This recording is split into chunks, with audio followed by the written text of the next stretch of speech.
Iain Duncan Smith has claimed Boris Johnson is not bluffing about walking away from Brexit negotiations and said if Britain does not get a trade deal like Canada then it's sod EU.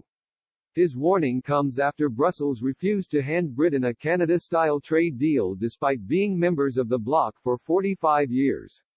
In a televised statement, the Prime Minister lashed out at the EU and said the UK could go for the Australia solution. Last month, Mr. Johnson gave the EU a deadline of October 15 to agree on a trade deal. But despite the Prime Minister giving the bloc an extra 24 hours to agree on a deal, the extended deadline proved not to be successful.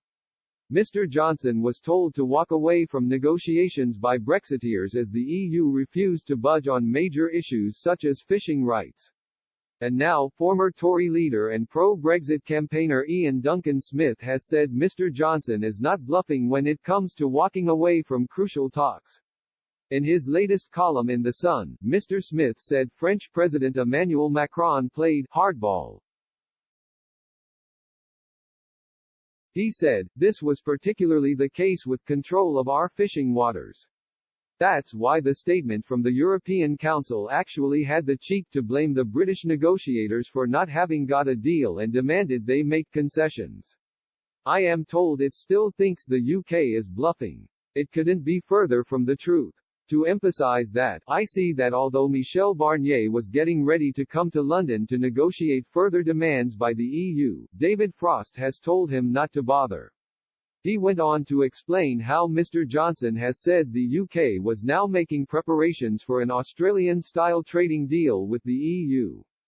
Australia does not have a comprehensive trade agreement with the EU. Much of EU-Australia trade follows default World Trade Organization rules, though specific agreements are in place for certain goods.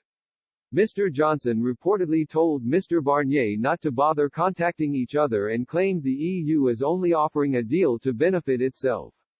Mr. Smith continued, "What the EU is offering is a deal to benefit itself. The EU exports goods and agricultural products mostly and these would be tariff-free, which would be to the EU's benefit. But the UK services make up 80% of our economy and these need the EU and the UK to agree to mutual recognition of ours and its standards."